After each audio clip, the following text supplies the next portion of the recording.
Radio Común 103.1 FM, en común con Comité Cerezo México, presentan Miradas Críticas. La situación en México. Una iniciativa radiofónica de Comité Cerezo México. Conduce Héctor Cerezo.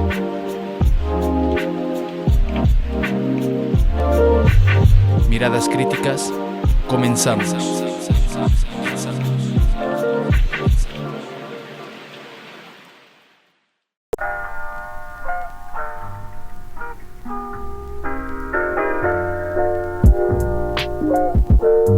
Pues muy buenas noches, sean bienvenidos y bienvenidas a su serie radiofónica Miradas Críticas, la situación en México. Un gusto estar con ustedes en esta ocasión, hoy martes 28 de octubre de esta final ya de temporada 2025. Les presentamos el programa titulado La lucha por la tierra y contra las imposiciones.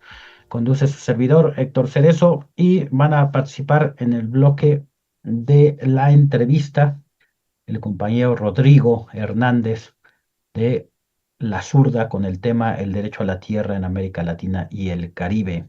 Y luego tendremos el bloque del comentario con el tema La UNAM está que arde. Y en la participación de La Voz de Cherry TV, nuevas diligencias, nuevas fechas de diligencias de prospección en la Comisión Especial de Búsqueda para el caso de la desaparición forzada de Edmundo Reyes Amaya y Gabriel Alberto Cruz Sánchez. Y por último, en el bloque de denuncias vamos a tener la participación de Rodrigo Daniel Hernández Medina con el tema La resistencia contra la construcción del acueducto Solís León allá en el estado de Guanajuato. Y pues escríbanos desde donde nos están escuchando o desde donde nos están viendo. Recuerden que se transmite en vivo desde la plataforma de Facebook y también en YouTube. Así que ustedes van a escoger lo que les sea más fácil, lo que les guste. Y bueno, sin más, vámonos con el intro del bloque de la entrevista.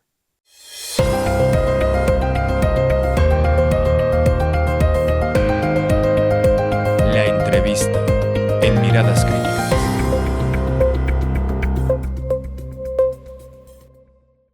Ahora sí le damos la bienvenida a nuestro invitado del día de hoy, Pablo. Rodrigo, ¿no? Rodrigo, sí, Pablo. Rodrigo. Rodrigo, Pablo. Uruguay. Bueno, primero vamos con Rodrigo Hernández de Uruguay. Muy buenas noches. Me llamo Pablo. Pablo, entonces me pasaron mal el dato. Buenas noches, ¿cómo les va, queridos compañeros? Para mí una alegría enorme, bueno, poder conversar con ustedes y un abrazo, bueno, gigante a ese pueblo hermano de México que admiro, que quiero mucho. Así que desde aquí, desde el sur, una alegría enorme poder conversar con ustedes. No, pues al contrario, gracias. Para nosotros es un honor. Y primero platícanos para la audiencia mexicana, pues, qué es este proyecto de la radio, la zurda o la zurda radio, cómo lo podemos mencionar, un poquito de su historia, una breve síntesis de quiénes son, qué tipo de proyecto es este de la zurda. Bueno, en realidad el proyecto que llevo Ya. adelante es un programa de radio que se llama Voces Andantes, que se emite por Radio La Zurda, de aquí desde Montevideo. Ya. Esta es la quinta temporada del programa y, y bueno, y lo hacemos desde el sur para varias emisoras de América Latina y del Caribe. Les cuento un poquito, yo soy músico, soy docente y comunicador. Durante 15 años trabajé en las radios públicas del Uruguay y a partir del el gobierno pasado que me cesaron de las radios públicas y quedé sin micrófono, la generosidad que tuvo un periodista uruguayo, que es el que lleva adelante Radio La Zurda aquí en Montevideo, que se llama Jorge Daniel Díaz, tuvo el gesto generoso que agradezco de llamarme y cobijarme en Radio La Zurda. Y a partir de allí comencé a caminar este proyecto que realmente jamás hubiera imaginado que hoy estaría bueno, llegando a muchísimos oídos en el continente. Lo hacemos de forma grabada, una vez por semana, y dentro de poquito, bueno, que es lo que vamos a conversar, vamos a estar estrenando en el mes de noviembre, a partir del sábado 1 de noviembre, una serie de 6 capítulos titulada El derecho a la tierra en América Latina y el Caribe. Y precisamente, pues preguntar a qué se debe esta serie, por qué el tema de la tierra, ¿no? ¿Qué es lo que motivó, originó que se realizara esta serie? Y un poquito que nos platiques qué podemos ver o qué podemos escuchar de de esta Bien. producción. Bien, un poco es la continuidad de una experiencia que habíamos propuesto el año pasado. Nosotros hicimos una serie que abordó las infancias y adolescencias en América Latina y el Caribe, y por allí convocamos una serie de voces del continente para reflexionar, para ponerle un pienso sobre las realidades de nuestras infancias y adolescencias, y participaron, bueno, músicos, poetas, pensadores. En esa misma línea, para este año, hace algunos meses comenzamos a idear este pienso que tiene que ver con algo para nosotros muy vigente, que tiene que ver con diversos aspectos que hacen a la Tierra en nuestro continente. No solamente en lo que tiene que ver con la tenencia de la Tierra, sino como Mm. espacio comunitario, como espacio cultural.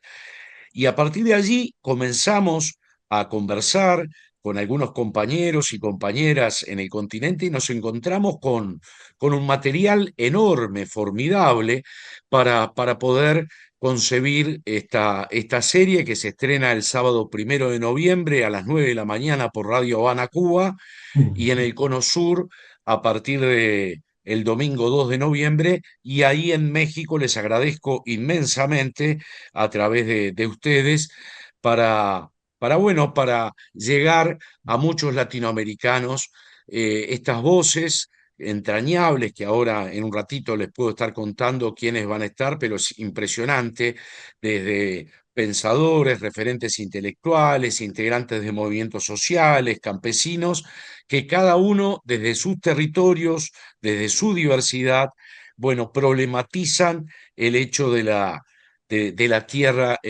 desde sus lugares, desde sus aldeas.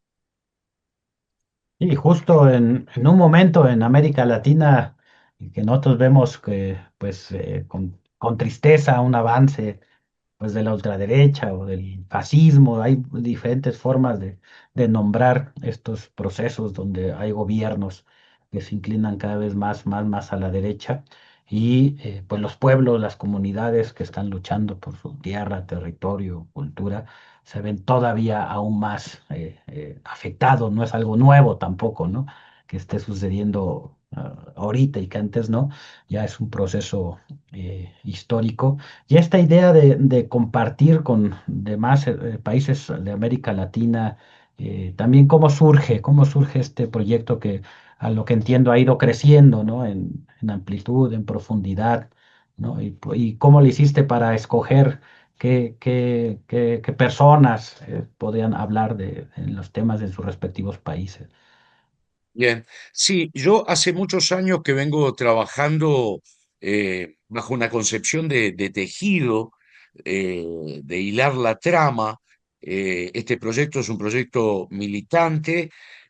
Hubo algunas experiencias anteriores en el tiempo de la pandemia, donde por ahí, bueno, también nos reunimos con gente en la región, pero yo te escuchaba atentamente en lo que tiene que ver con estos tiempos tan complejos que vivimos, tan difíciles, con el avance de la derecha, y creo que es necesario, yo creo que hasta siento la obligación de hacer esto.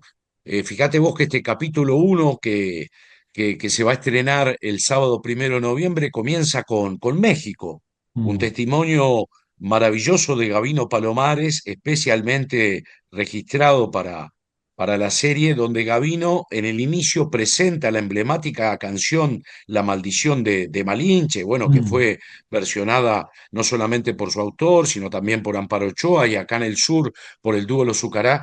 Y Gavino reflexiona y dice, bueno, esta canción que la hice hace más de 50 años, pero dolorosamente parece que la hubiera hecho para estos tiempos. Así comienza el capítulo 1 de la serie y por allí, bueno, la pregunta que tú me hacías, no solamente hay gente quizás reconocida, como el caso de Gavino o el caso de Atilio Borón, un referente intelectual Mm. argentino, politólogo, pensador, sino también compañeros y compañeras que desde sus territorios campesinos cuentan, o en el sur de Chile, mapuches, cuentan lo difícil y lo complejo y lo doloroso que es, bueno, defender sus territorios, que son desplazados eh, con, bueno, con el ejercicio de la violencia. Y una cosa muy curiosa que yo lo comentaba estos días en otros medios, cuando nosotros empezamos a entrar en contacto con algunos compañeros y compañeras, en algún momento, por ejemplo, en el caso de comunidades mapuches, nos decían, bueno, en realidad no tenemos que hablar del derecho a la tierra, Mm. porque nosotros no luchamos por un derecho, nosotros formamos parte de la tierra. Entonces, bueno, para mí ha sido una cosa maravillosa, un aprendizaje, todos estos meses de trabajo muy intensos y agradezco enormemente la generosidad bueno, de los artistas, de los referentes intelectuales, de los movimientos sociales. Hay, por ejemplo, integrantes del movimiento de los Sin Tierra de Brasil, del movimiento campesino de Santiago del Estero, bueno, del movimiento zapatista en México, que, bueno, que han brindado generosamente su testimonio para ponerle un pienso. Yo creo que es necesario seguir poniéndole un pienso.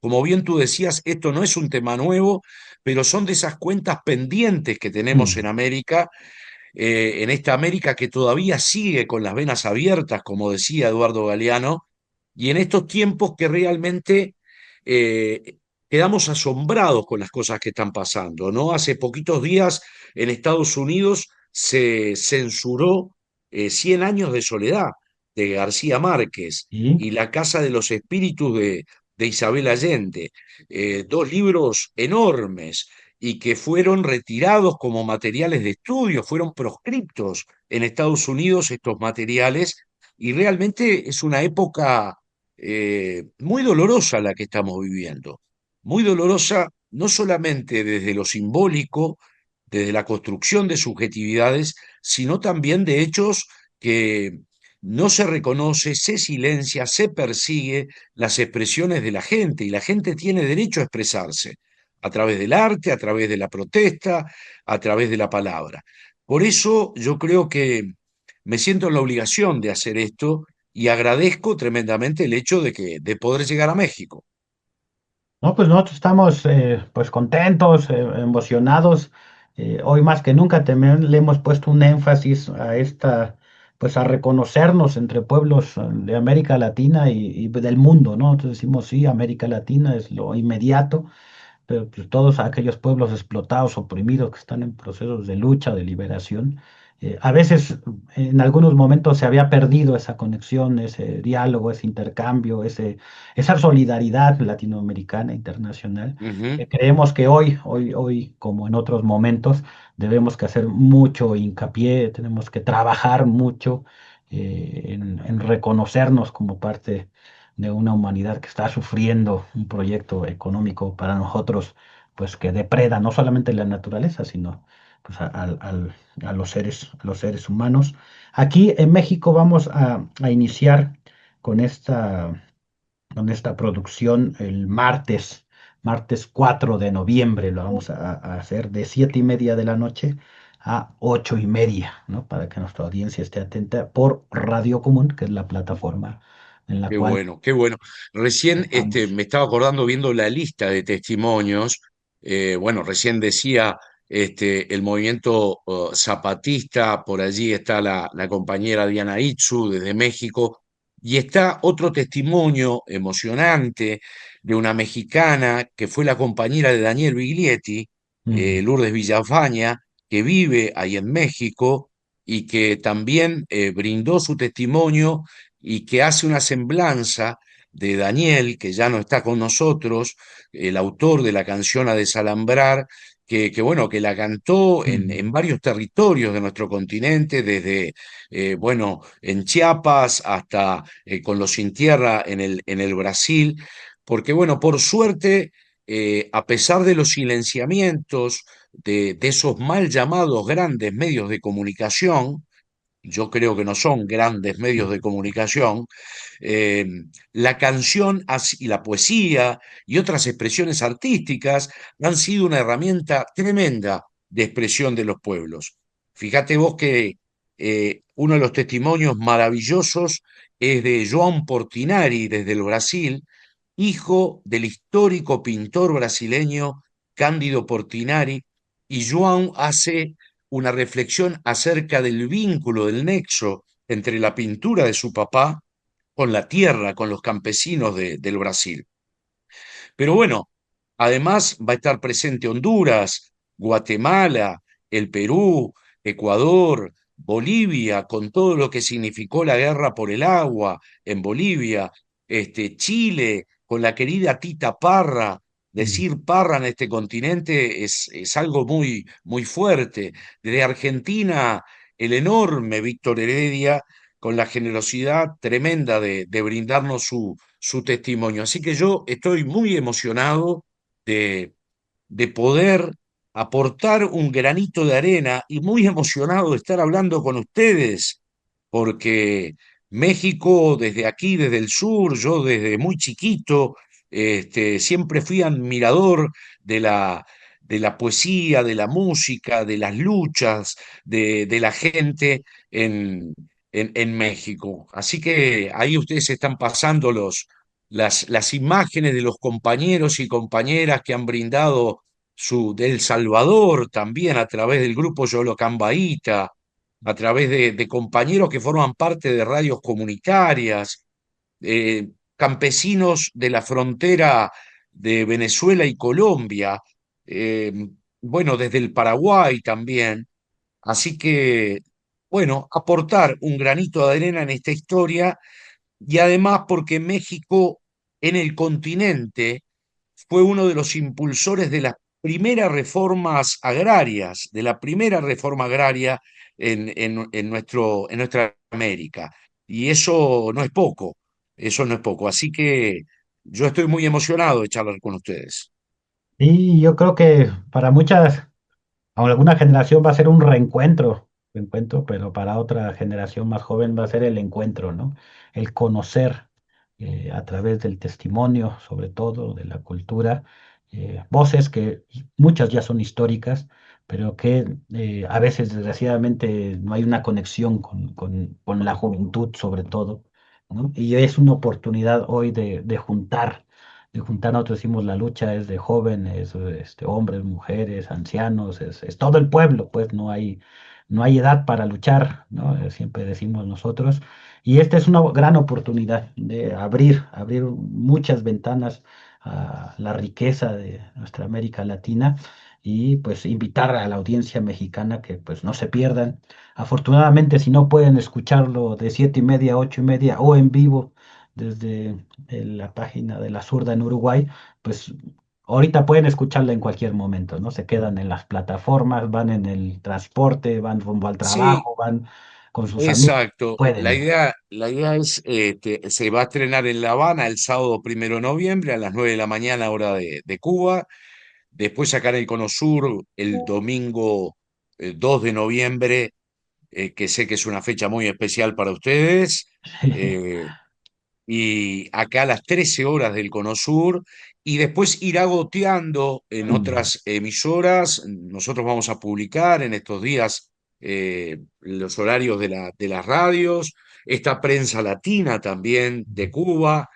Bueno, hay portales que están apoyando, el caso de Ópera Mundi de San Pablo, bueno, que está apoyando la difusión y amplificando esto. Y ustedes, por supuesto, hacer una invitación, el 4 de noviembre, ¿verdad?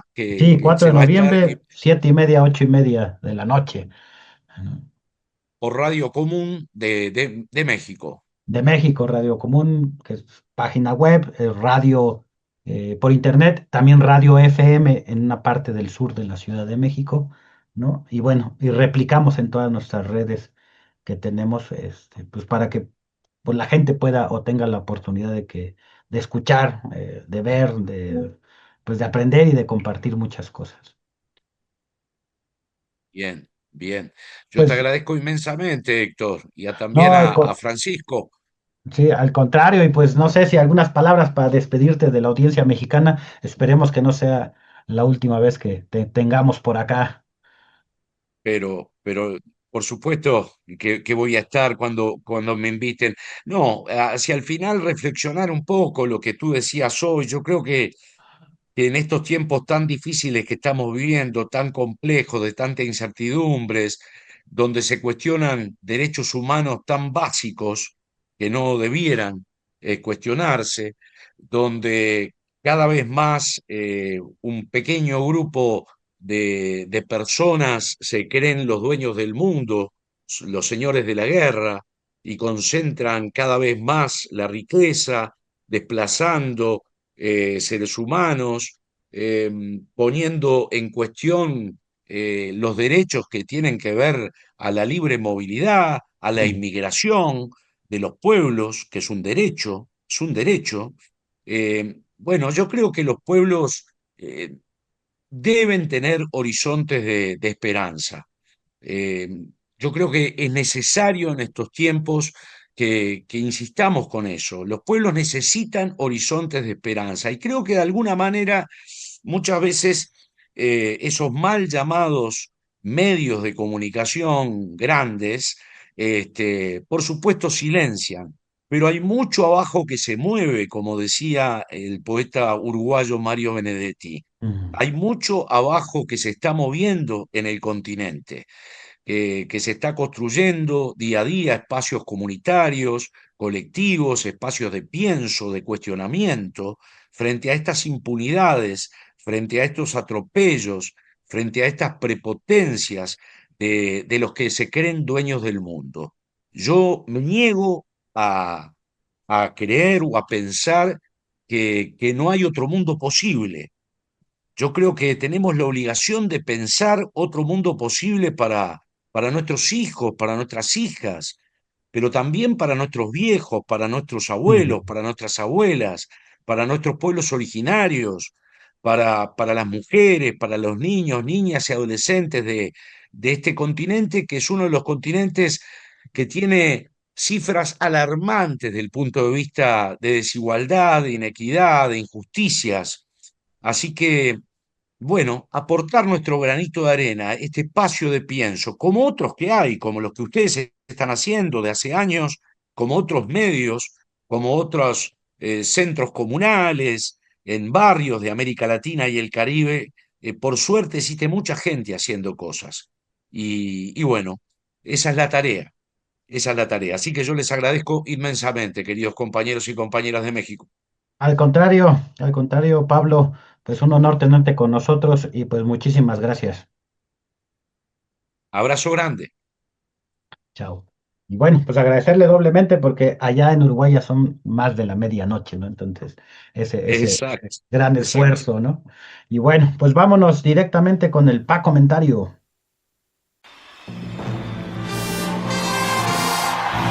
Pa comentarios de Francisco Cerezo.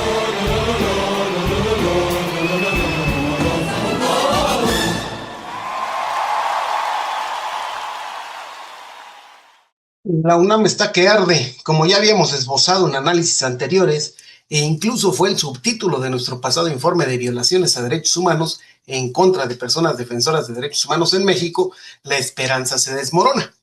Decíamos atinadamente que un nuevo ciclo de lucha ha comenzado. No hay mano negra ni intereses oscuros como acusan las diversas autoridades. Esta lucha es la expresión del descontento social que los programas sociales no pueden eliminar, ya que son solo eso, solo apoyos, pero no solucionan el problema de fondo y no lo solucionan de manera radical y de tajo. Ya sabemos que una característica de la socialdemocracia es el reformismo, el paso de tortuga para que en unos 1000 años, si bien nos va, las cosas cambien. También sabemos que no pueden asegurar que ellos mismos van a durar tanto tiempo, no solo como personas, sino incluso como clase social. Usualmente, lo hemos visto a lo largo de la historia, la socialdemocracia inicia con reformas lentas y graduales y también lenta y gradualmente se convierte en aquello que juró destruir, la clase burguesa. Lo vemos en los chapulines que han aceptado y pululan dentro de la estructura del partido y del gobierno, en el comportamiento burgués de muchos de sus representantes, los Monreal acumulando poder económico y político a costa de lo que sea, diputados y senadores que ya se les olvidaron las reformas de ley a favor del pueblo que en el sexenio pasado no se aprobaron por ser minoría y que ahora que existe esa posibilidad por ser mayoría, ya ni sus luces. La gradualidad de la única ley que beneficia al pueblo trabajador, la de las 40 horas que inicia el año próximo y se logrará en el año 2030. La negociación sobre qué más soberanía va a ceder México ante los Estados Unidos y la Unión Europea con los neoliberales tratados de libre comercio, que nos convierten en un estado más dependiente de ellos. La búsqueda incesante de inversión extranjera directa, que no es más que invitar al capital a exprimir más la fuerza de trabajo de los mexicanos, de los que más trabajamos en el mundo, y con sueldos que alcanzan para que en otros 6 años apenas otros 10 millones de mexicanos dejen de ser pobres. Recordar que a ese ritmo faltan unos 200 años para que todos los mexicanos dejemos de ser pobres. Así, en medio del reformismo pequeño burgués en alianza con la clase burguesa de la inversión extranjera directa y el libre comercio, se encuentra el termómetro que siempre ha medido con precisión el avance y retroceso de la lucha social en México. Actualmente, las universidades públicas de Puebla, Guadalajara, Estado de México, San Luis Potosí y la UNAM, que se ha convertido en el refugio de la casta dorada del PRIAN, que fue expulsada del paraíso por Morena y que intenta, como siempre, sobrevivir el oscuro periodo del populismo de izquierda, los más de derecha dicen sobrevivir al comunismo de la 4T. La casta dorada universitaria, con un perfil bajo ante el populismo de izquierda, trata de pasar desapercibida para mantener lo que creen que es su país chiquito, una tierra cedida por algún dios a su enviado en la tierra, el señor rector, con un gobierno de la época feudal, donde incluso la democracia burguesa no se aplica. Un feudo alimentado con el sudor y la sangre, por un lado, de miles de siervos a quienes se les regala unos plumones de pizarrón cada semestre para mantener viva la estructura académica universitaria, y por el otro lado, apapachando a las dirigencias sindicales que, a cambio de controlar a la base trabajadora para que se quede al margen de la lucha social y laboral, son mantenidos y tratados como microscópicos señores feudales. Pero la lucha sigue, independientemente del deseo del gobierno universitario elegido por Dios para mantenerse intocado por los siglos de los siglos, y de un gobierno federal socialdemócrata que todo lo que señale su reformismo y esté más a su izquierda debe ser obra y gracia de la derecha neoliberal fifí, a la que bien sirve económicamente aplaudiendo la inversión extranjera y los tratados de libre comercio. Los estudiantes universitarios y el cómo se mueven son el termómetro fiel del descontento social a nivel nacional. Así hoy, la UNAM está que arde. Actualmente todas las demandas estudiantiles no resueltas por la UNAM en muchos años están generando manifestaciones, paros y tomas de instalaciones. Todas estas actividades frutos del ejercicio del derecho humano a la protesta. Y como en todo reinicio de la lucha, los jóvenes están aprendiendo, no con tropiezos, a organizarse. Muchos pasan de la euforia de la lucha a la frustración por no lograr sus objetivos. Otros se limitan a demandas inmediatas y serán los futuros socialdemócratas. Algunos ya están incluso iniciando la revolución universal. Hay de todo. Quienes también están conociendo en la práctica al siempre presente oportunismo. A los que usan a los demás para ellos brillar, a las organizaciones que no dicen que lo son para cooptar más gente, e incluso a los que se dicen mega revolucionarios, la mayoría usando prácticas que no van con la aspiración del movimiento estudiantil de avanzar en la transformación social. Incluso chocan con algunas organizaciones e individuos que actúan bajo la misma lógica del capital y ante su incapacidad para lograr sus objetivos usan métodos y prácticas de la derecha a la que dicen combatir. Un ejemplo concreto es lo que pasó en la Facultad de Filosofía y Letras. Un grupo de estudiantes que, aunque sus objetivos sean muy legítimos o estemos de acuerdo o no, desconocieron la democracia directa de la última asamblea para imponer su voluntad y mantener un paro que la mayoría votó que ya no era necesario en ese momento. El fin justificó los medios. Mil disculpas, ya ahogado el niño, pero son esos errores políticos los que alejan a otros estudiantes de la participación activa, lo contrario de lo que querían conseguir, y además de manera inintencionada alimentan a la bestia de derecha que ni tarda ni perezosa aprovecha estos errores para no cambiar nada y tratar de vender la idea de que así es toda la izquierda, de que protestar no es legítimo, de llorar porque el edificio está amarrado sufriendo un secuestro, además realizado por pseudoestudiantes, gente externa, intereses más oscuros que los de ellos, porros y de cualquier cosa menos personas estudiantes que están luchando de manera legítima por el derecho humano a una educación gratuita y de calidad, por el derecho a la alimentación, por el cese de la violencia docente, por una atención adecuada a la salud mental, por el derecho a la seguridad humana y no el enfoque punitivo de la seguridad de estilo Calderón que ha impuesto el rey chiquito del feudo llamado UNAM. Es, como lo hemos venido diciendo, el reinicio del ejercicio del derecho humano a la protesta que tiene como objetivo señalar el feudalismo de la UNAM, satisfacer los derechos humanos de los estudiantes, señalar el tortuguismo del humanismo mexicano, solidarizarse con el sufrimiento del pueblo palestino y muchas otras causas legítimas. Así que no podemos más que apoyar y acompañar sus luchas, tratar de transmitir nuestra poca o mucha experiencia y como organización de derechos humanos estar pendientes de la criminalización, el hostigamiento y las sanciones políticas en contra de todos aquellos que están luchando por un mundo más justo o por lo menos por una UNAM que no se disfrace de humanista para mantener su estructura neoliberal. Así que si ha sido víctima del actuar violatorio de los derechos humanos por parte de cualquier autoridad o por particulares con su aquiescencia, por la defensa de los derechos humanos de los estudiantes y de quienes aún sufren el capitalismo en México, acércate a nosotros y juntos podemos intentar frenar los deseos impúdicos de quienes están acostumbrados a violar los derechos humanos y mantenerse impunes. Recuerda que unidos y organizados bajo una ética no capitalista es la única vía para transformar la realidad que aún nos oprime. Muchas gracias, Héctor.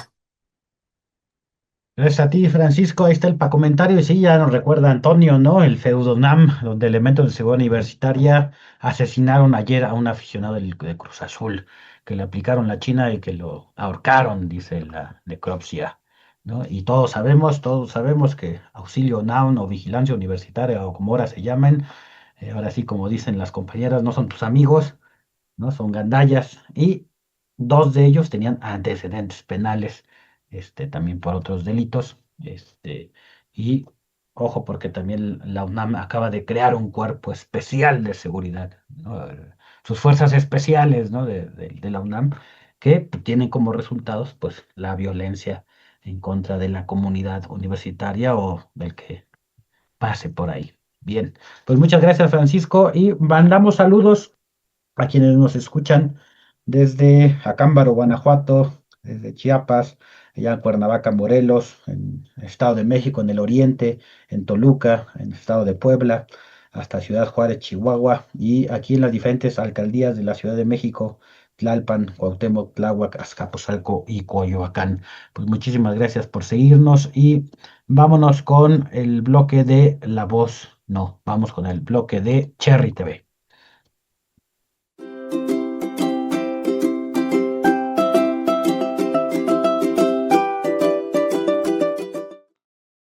Boletín informativo. En la reunión 21 de la Comisión Especial de Búsqueda se programaron nuevas fechas para las diligencias de prospección. Ciudad de México, a 25 de octubre de 2025. A la opinión pública.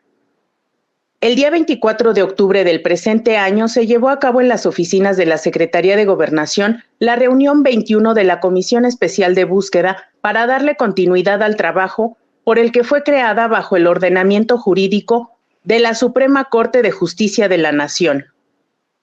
En esta reunión se tuvo la presencia de la titular de la Comisión Nacional de Búsqueda, Marta Lidia Pérez Gumecindo, la Ministerio Público que lleva la investigación de la desaparición forzada de los revolucionarios Edmundo Reyes Amaya y Gabriel Alberto Cruz Sánchez, directores de áreas de la Comisión Nacional de Búsqueda, la Comisión Ejecutiva de Atención a Víctimas y quienes brillaron por su ausencia e indiferencia fue la representación de Secretaría de Gobernación. Se acordó retomar las acciones de prospección en los lugares que a través del análisis de contexto surgen como probables sitios donde se puede obtener indicios de la suerte o paradero de ambas víctimas de la desaparición forzada. por lo que las fechas para realizar las diligencias son del 15 al 17 de diciembre, diligencias a las que se integrará un perito independiente que se sumará a los trabajos que se realicen en esta cuestión. Antes de culminar con esta 21ª reunión, desde la Oficina del Alto Comisionado de Derechos Humanos de la ONU, se leyó una carta dirigida a la titular de la Comisión Nacional de Búsqueda, elaborada por la titular del Grupo de Trabajo sobre Desapariciones Forzadas, en las que se hacía un llamado a observar los estándares internacionales para la búsqueda de los señores Edmundo Reyes Amaya y Gabriel Alberto Cruz Sánchez, para llegar a la verdad, derecho que tienen los familiares, pero también la sociedad.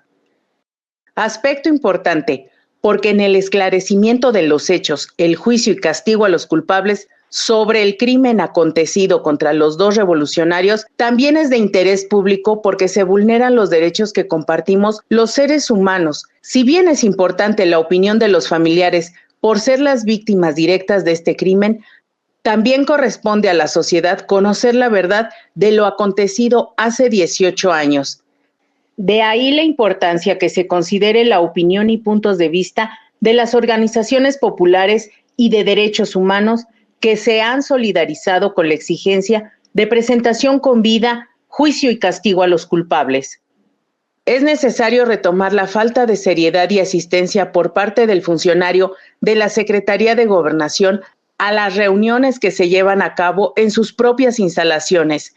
Ello expresa que es mentira que se está del lado de las víctimas, como lo proclamara en su momento la titular de dicha dependencia. De lo contrario, pondría mayor responsabilidad en las funciones que están llamados a cumplir. No es con discursos demagógicos como se llegará a la verdad y la justicia, sino con acciones concretas. Finalmente, se acordó que la próxima reunión de la Comisión Especial de Búsqueda se realizará el día 15 de enero del 2026 a las 5:30 de la tarde, en las instalaciones de la dependencia que supuestamente se encarga de cumplir los preceptos constitucionales, sin que dicha institución los cumpla. Paradoja importante de resaltar. Atentamente, Frente Nacional de Lucha por el Socialismo.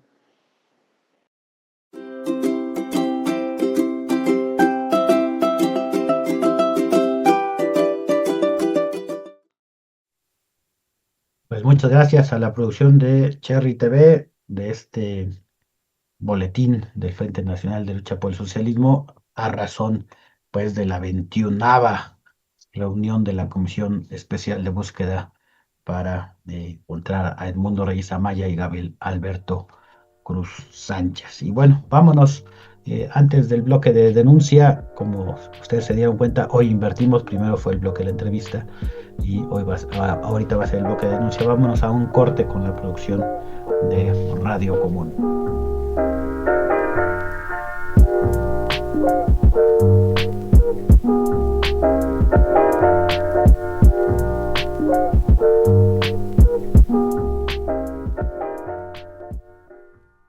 ¿Qué tal, amigas y amigos? Mi nombre es Pablo Silveira Artagabeitia, soy músico y comunicador.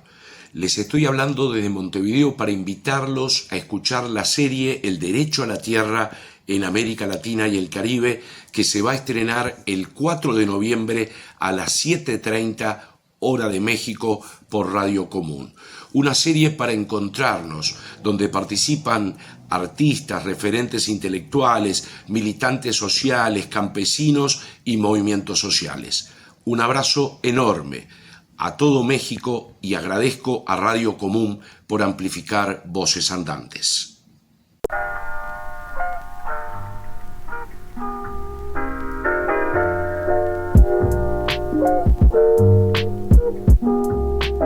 Bien, pues estamos de regreso. Vamos a antes de darle la bienvenida a Rodrigo Daniel, para que prenda su cámara, vámonos con el intro del bloque de denuncia.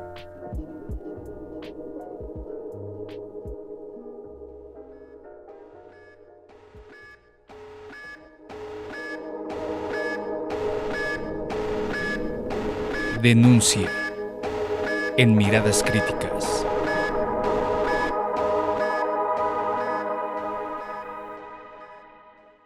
Gracias, pues muy buenas noches, Rodrigo, bienvenido. Gracias por aceptar la invitación. ¿Qué tal? Buenas noches, Héctor. Pues al contrario, gracias por el espacio y gracias a tus radioescuchas también por la atención que nos vayan a poner. No, pues platícanos, estamos hablando hay una construcción, ahorita nos vas a ubicar del acueducto Solís León, ¿no? En Guanajuato, pero primero ubícanos geográficamente, ¿no? De qué lugar estamos hablando y por qué hay una resistencia en contra de esta construcción del acueducto, si ya inició, si está por iniciar. Coméntanos, Rodrigo. Claro que sí, Héctor. Mira, pues el acueducto Solís León es más que un simple proyecto hidráulico, es un proyecto político y empresarial del gobierno del estado de Guanajuato.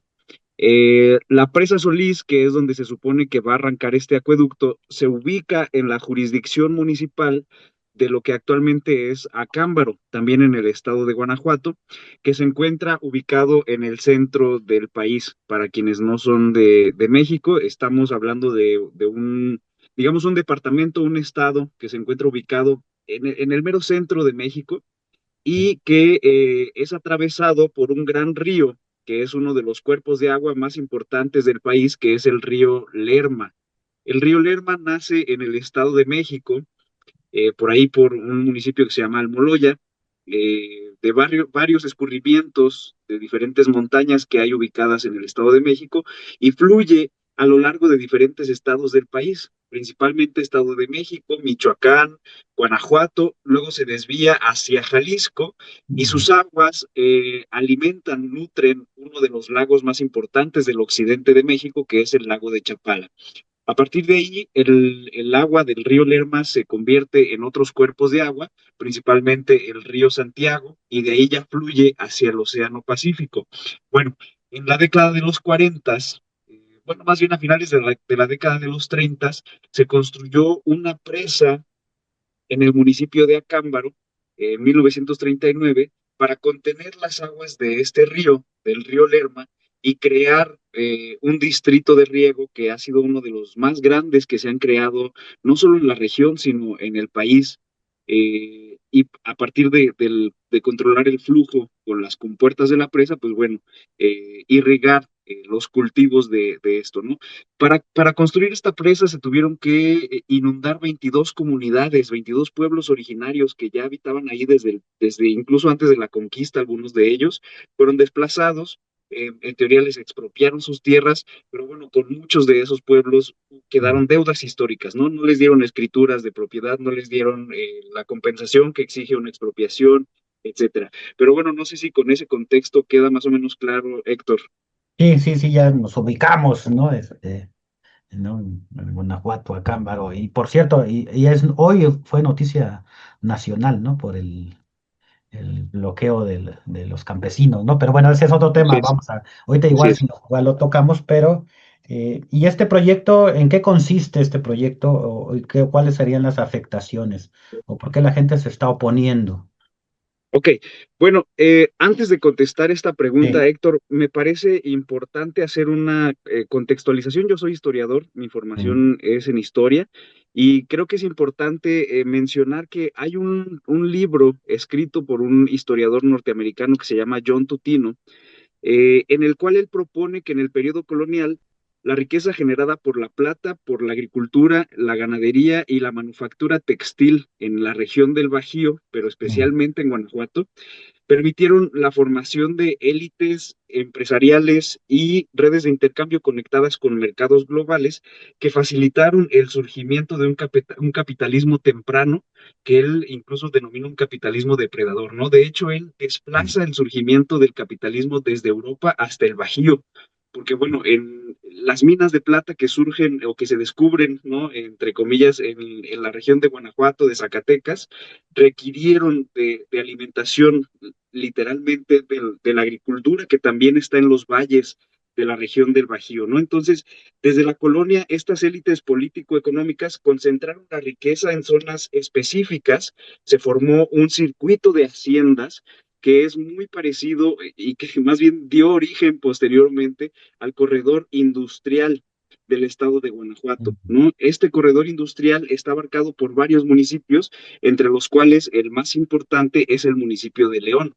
Es uno de los, creo, me parece que es la ciudad más grande del estado de Guanajuato y está, digamos, conectada con otros municipios y otras ciudades en las cuales se han instalado una gran cantidad de empresarios y de industrias, pero que están ahí desde la colonia, ¿no? Estas redes empresariales. Y esto es muy importante decirlo porque este capitalismo depredador del que habla John Tutino, ya en su fase neoliberal, ha hecho del cuerpo, de la muerte y de la violencia, pues un espectáculo, ¿no? Entonces, en este sentido, Guanajuato sería cuna del capitalismo temprano en México, pero en la actualidad también es el epicentro de su versión, pues, más degradada, más violenta, ¿no? Y me parece importante mencionar que además la economía industrial y de hiperconsumo que coexiste en Guanajuato con una economía criminal, pues forman parte del mismo modelo industrial. La crisis hídrica que azota al estado de Guanajuato ha sido denunciada y ha estado presente desde la década de los 90. Y a pesar de eso, el gobierno del estado de Guanajuato, que por cierto se ha mantenido en el partido derechista de Acción Nacional, ha privilegiado el crecimiento industrial, es decir, le ha apostado por la expansión industrial. Entonces, en este momento vemos pues que la región expresa, por una parte, desigualdad ambiental y violencia homicida como dos caras del mismo modelo industrial que se viene gestando desde el capitalismo depredador colonial, ¿no? Entonces, el proyecto del acueducto Solís León pretende extraer agua de la presa Solís que riega uno de los distritos agrícolas más grandes del país para trasladarla a una de las zonas industriales más grandes del estado de Guanajuato. Sí, digamos que bajo la consigna de que es agua para la gente, de que esta agua que se va a extraer o que se va a quitar a los campesinos de la región de Acámbaro y en general de todo el distrito 11, se va a usar para saciar la sed de los trabajadores que viven en la ciudad de León. Pero la cuestión aquí, Héctor, es que cuando se anunció el proyecto del acueducto Solís León, los empresarios leoneses festejaron, ¿no? Hicieron fiesta de que iban a tener agua, porque esa es la cuestión. Se anuncia que el agua va a ser para la gente de León, para los obreros, los trabajadores de León, pero en realidad parece que es un proyecto más bien para alimentar la industria y el corredor industrial de León, Guanajuato, ¿no? También para entender un poco este tema, Héctor, me parece que es importante regresar otra vez a la década de los 90 y perdón que vaya y venga, ¿no? en el tiempo, Bien, bien. pero es importante mencionar que desde los 90 esta cúpula político-empresarial leonesa, que tiene gran poder político y económico en Guanajuato, pero también en general en el Bajío, se habían adscrito a un acuerdo que hicieron también con la clase político-empresarial de Jalisco. Entonces, ellos estaban, digamos, esperanzados en que se fabricara una presa en el Río Verde de Jalisco que se llama la presa del Zapotillo. Y Ujú, esa presa iba a inundar tres pueblos, ¿no? Temacapulín, Acacico y Palmarejo. Sin embargo, estos pueblos se opusieron resistencia durante 20 años, se ampararon e impidieron que fueran inundados y ujú. entonces la presa se pudo construir efectivamente, pero ya no con la dimensión que ellos esperaban, ¿no? Entonces, esa presa solo alcanzó para suministrar agua para la ciudad de Guadalajara y la ciudad de León, que es la más grande del estado de Guanajuato, se quedó fuera del proyecto, ¿no? Entonces, un especialista de la cuenca Solís, perdón, de la cuenca Lerma-Chapala, le sugiere al entonces gobernador del estado de Guanajuato, Diego Sinué, que vean hacia la presa Solís, ¿no? Y entonces esta cúpula político-empresarial de León voltean hacia Cámbaro, que nunca nos voltean a ver, pero en ese momento voltearon y dijeron, ah, pues ahí hay mucha agua, ¿no? Hicieron modificaciones de decretos, y entre 2019 y 2023, en el seno, pues, de esta política, de esta cúpula político-empresarial guanajuatense, se gesta la idea del acueducto Solís León con Diego Sinué y, digamos, en complicidad o en acuerdo con el presidente del Distrito 011 de riego, ¿no? Que está conformado por 11 módulos de riego, en los cuales hay más o menos 20,000 usuarios, ¿no? Ejidatarios, campesinos, pequeños propietarios, etcétera. Y cuando Diego Sinué sale de la presidencia, eh, recupera Livia Denis, la nueva gobernadora del estado de Guanajuato, este proyecto como un proyecto estrella, lo propone a la presidenta de la República y se integra en el Plan Nacional Hídrico, Héctor. Entonces, vemos que también el proyecto fue impulsado fuertemente por Miguel Márquez, un exgobernador que también es empresario, y es reciente también una noticia, un reportaje de que los dos principales impulsores del proyecto tienen concesiones de agua, ¿no? Que también están ahí en cuestionamiento. Entonces, eso causa gran inquietud en la gente de Acámbaro, ¿no? Los hombres del campo, las mujeres del campo. ¿Cómo es posible que los principales impulsores de un proyecto que va a sacar agua destinada para uso agrícola se la van a llevar unos señores que tienen concesiones de agua y que además tienen intereses empresariales y que además los empresarios ya se están lamiendo los bigotes, ¿no? Por tener el agua de Solís, que generalmente es para uso de los campesinos. Eh, y bueno, el gobierno federal, pues al acoger este proyecto, pues está mostrando su lado burgués, ¿no? Porque además lo va a financiar con un 50%. Y se está convirtiendo también en un cómplice ejecutor de las élites económicas que planearon esto, que los campesinos de acá lo están viendo como un despojo y que lleva pues ya varios años gestándose este proyecto, ¿no? Y bueno, la economía, pues ya como te dije, la economía industrial ha sido privilegiada a pesar de las crisis hídricas y entonces hay una cuestión en la que la violencia y este despojo del agua, pues de nuevo nos lleva a pensar en el modelo que está privilegiando el gobierno del estado de Guanajuato, Héctor. Y bueno, aparte de que les acabas de romper el corazón a los que nos escuchan, que son de Morena, ¿no? Por andar aprobando proyectos neoliberales, ¿no? En beneficio de los empresarios, pero bueno, estamos de acuerdo, no hay ningún problema. Sí, y también un poquito darle contexto a la gente de Guanajuato, tú ya lo mencionabas, un estado de los más violentos de la República Mexicana, donde todos sabemos que el narco, bueno, nosotros decimos el paramilitarismo, ¿no? Colusión con el Estado, pues no solamente ha roto el tejido social, sino que hay pueblos, comunidades, ciudades que viven en un estado prácticamente de terror. Ahora Así es. imaginémonos en ese escenario, ¿no? Viene la imposición de un proyecto que es para de los empresarios, para los empresarios, ¿no? ¿Cómo ves la resistencia o el descontento? ¿Cómo se está articulando? Porque, pues sí, es como para la gente que tenga un referente, es como organizarte en tiempos de Calderón, ¿no? En cualquier parte, ¿no? O organizarte en la Ciudad de México en tiempos de Mancera, pues es que era difícil. ¿Cómo ves esta parte? ¿Cómo está reaccionando la gente? Eh, Se me enchina la piel, Héctor, porque yo soy de Acámbaro, he vivido aquí mucho tiempo, viví mucho tiempo en Ciudad de México también, Ujú, por allá estudié, por allá estuve trabajando, pero siempre la gente de Acámbaro decíamos que es un pueblo quieto, ¿no? O el ujú, pueblo alegre le decíamos porque parecía que nunca pasaba nada, nos pisoteaban, hacían un montón de cosas y pues realmente no. Pero en esta ocasión yo estoy gratamente sorprendido por la magnitud de la respuesta y la homogeneidad del rechazo social al proyecto del acueducto. Es decir, no se trata de una resistencia únicamente campesina, sino que la ciudadanía urbanizada, porque la cabecera de Acámbaro pues es una ciudad, ¿no? O digamos un pueblo grande, ¿no? ujú. Pero digamos ya con condiciones urbanas, que se ha unido masivamente al rechazo al acueducto, no han respaldado a los campesinos y eso es una cosa que a mí me enchina la piel porque es bastante importante, me parece. Y también quiero señalar, Héctor, que esta alianza entre la comunidad o el pueblo, la gente urbana y los campesinos, y pero también los pescadores, también en general la gente que vive en las inmediaciones de la presa, ha permitido cosas importantes. No quiero señalar que hoy convocaron a una manifestación los campesinos en la plaza principal de Acámbaro.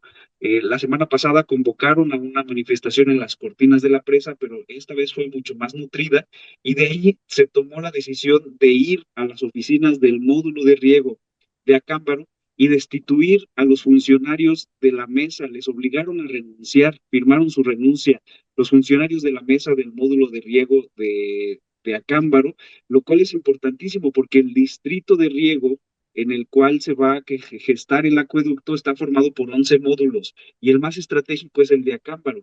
porque de aquí es donde está la presa, ¿no? Entonces de aquí es de donde partiría el acueducto. Con esta destitución, Héctor, la resistencia, los campesinos, la gente, la ciudadanía de Acámbaro en general, está mandando un mensaje muy claro al gobierno, ¿no? Y además está deslegitimando el convenio que fue firmado por el presidente del distrito de Riego, diciendo, ¿saben qué? Este convenio lo firmaron esta mesa, pero ya no los reconocemos como nuestros representantes, los obligamos a que firmen su renuncia y entonces vamos a formar una mesa que sí represente los intereses, ¿no? Mañana va a haber una reunión de los líderes del movimiento contra el acueducto para dialogar con el secretario, me parece con la Secretaría del Estado de Guanajuato, con la CONAGUA, Comisión Nacional del Agua aquí en México, y con el gobierno federal. Entonces estamos a expectativas de ver qué ocurre mañana con este diálogo, pero es una resistencia bastante fuerte, con gran fuerza, y a pesar de que ha habido muchos intentos, el gobierno municipal, el gobierno estatal han puesto todo su aparato mediático, digital, para tratar de desmovilizar a la gente, pero el grado de descontento social ha sido de tal magnitud, Héctor, que incluso la alcaldesa de Acámbaro tuvo que pronunciarse a favor del movimiento, ¿no? Traicionando a su propio partido, que es el Partido de Acción Nacional, y ya produjo también dimes y diretes ahí entre ellos, ¿no? Porque salió la gobernadora a decir bueno, es que la alcaldesa dijo que ella no sabía, que es una imposición del gobierno federal, ¿no? Porque además creo que esa es la cuestión de que quieren achacarlo como si fuera otro Tren Maya, ¿no?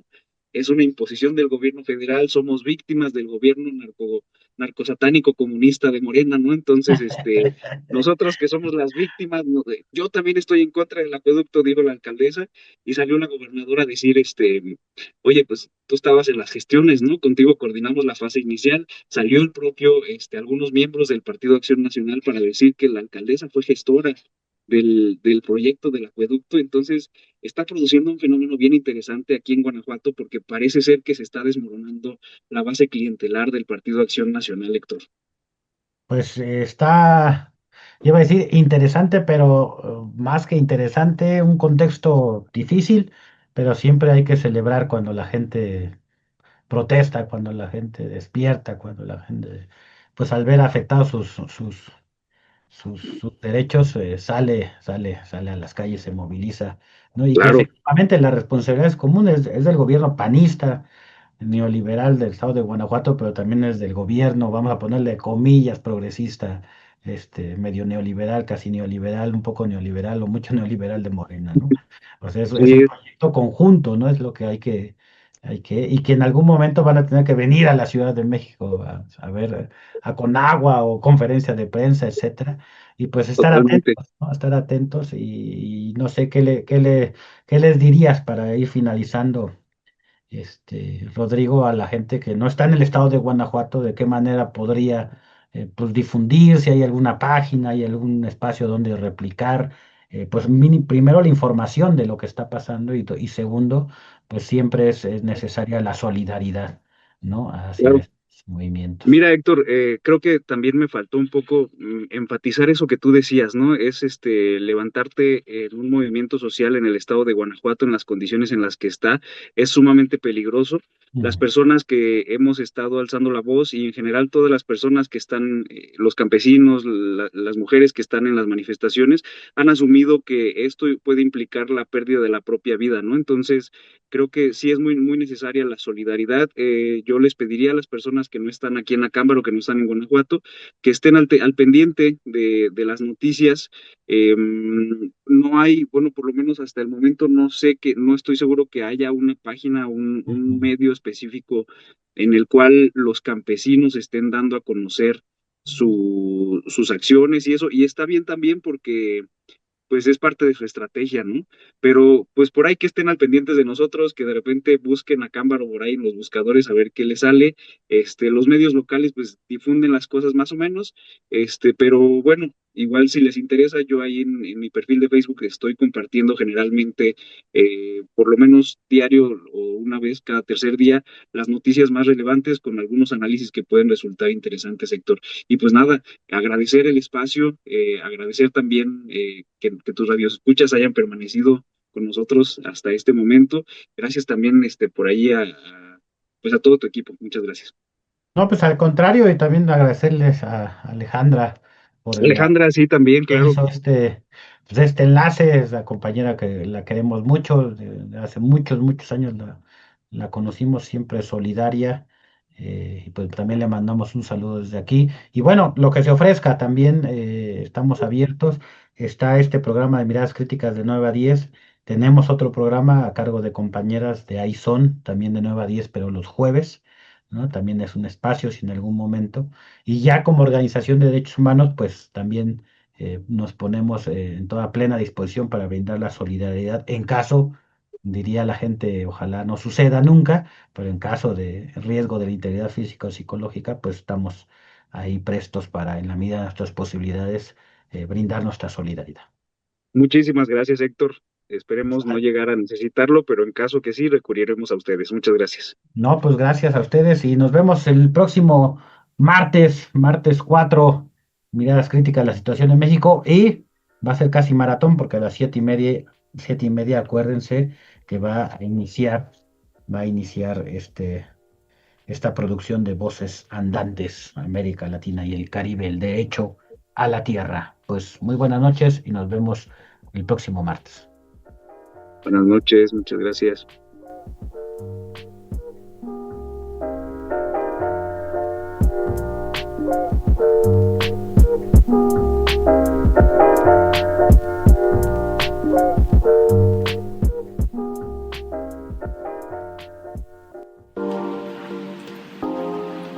Radio Común, en común con Comité Cerezo México,